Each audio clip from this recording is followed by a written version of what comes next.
ગણિતમાં સ્વાધ્યાય 5.2 દાખલા નંબર 1 માં પહેલું ને આ બીજું, પછી દાખલા નંબર 1 માં ત્રીજું, ચોથામાં દાખલા નંબર 1 માં ચોથું. તો લીધું પેજ. હવે આમ ફેરવીએ તો માલાવાળા બાળ મિત્રો, આ છે 5મો દાખલો દાખલા નંબર 1 ની અંદર જે કોષ્ટક છે. પછી આ છે દાખલા નંબર 2 માં પહેલો, જે આપણે વિકલ્પો તરીકે બહુ જ વખત MCQ કે ખાલી જગ્યા વિકલ્પોમાં પૂછે છે. પછી આ છે તેવું જ બીજું. પછી આ દાખલા નંબર 3 નો પહેલો. મારા વિદ્યાર્થી મિત્રો, આ બહુ મેન છે અને આ પર ફોકસ કરવાનું રહેશે, કારણ કે આ પૂછાઈ શકે છે બોર્ડમાં MCQ સ્વરૂપે. આવું કોષ્ટક આપ્યો છે અને આપણે જેમ કે મેં લખ્યું છે આપણે જાતે લખવાની A1, A2, A3 ને A4. પછી લોભ કે આદેશની રીતથી ઉકેલિંગ, પછી જે કિંમત આવે અને DT મૂકી દેવાની.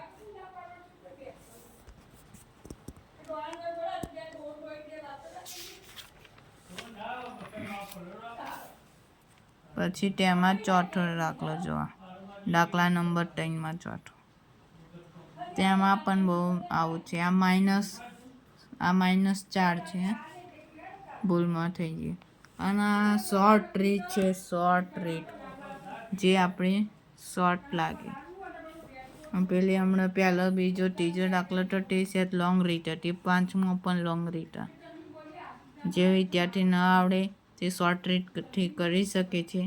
કોમેન્ટમાં લખવાનું કે समर्थभाई शॉर्ट ट्रीट कैसे करते हैं, मैं उसे फोटा भेज दूंगा. और ये दाखला नंबर 4. बाद में दाखला नंबर 5 में पहला ये है वो शांत श्रेणी है.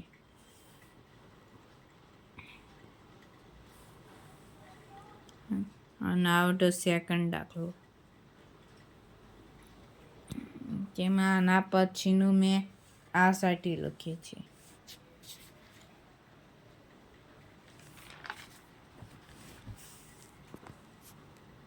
પછી દાખલા નંબર 6, તેમાં આપણે આ 161, આમાં આપણે 161 ભાગ્યા 3 ભાગી પણ શકાય કાં તો ના પણ ભાગી શકાય.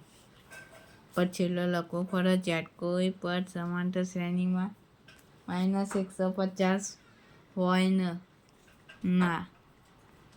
પછી દાખલા નંબર 7, આમાં પણ લોભ કે આદેશની રીત ગણવાની સ. પછી છેલ્લા એનો D શોધાઈ જાય પછી આપણે એકત્રી શોધવાની. પછી દાખલા નંબર 18, સોરી દાખલા નંબર 8, જેમાં પણ લોભ કે આદેશની રીત શોધીને A અને D શોધવા. પછી A29 કે ગમે તેટલું પદ આપણે તે શોધવાનું રહેશે. પછી દાખલા નંબર 9,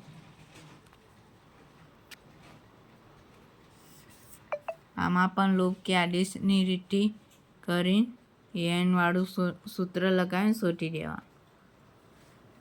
પછી દાખલા નંબર 10 માં ફક્ત આવું જ છે. ત્યાં માટે આપણે આ સમજવું પડે, A17 બરાબર A10 વત્તા 7.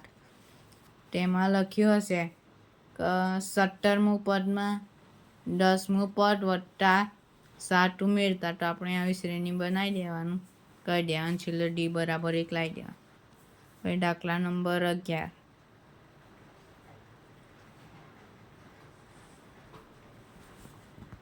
અને આ દાખલા નંબર 11માં શ્રેણી આપણે જાતે બનાવવાની રહેશે.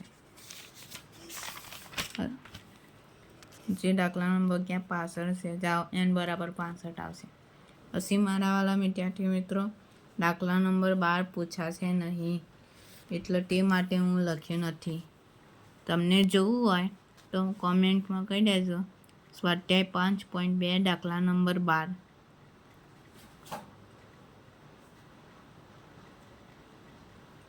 આ દાખલા નંબર 13 છે. આ દાખલા નંબર 13માં આ મેં કેમ આટલે n બરાબર 999 લીધું, આટલે 999 લીધું, કારણ કે આપણે એટલે 999 માઇનસ 105 કરીને 894 ભાગ્યા 7 કરીશું ને તો જવાબ આવી શકે.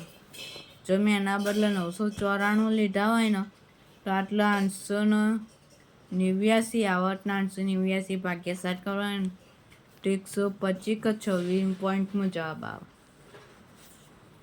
મને આપણે પોઈન્ટમાં ના લાવીએ.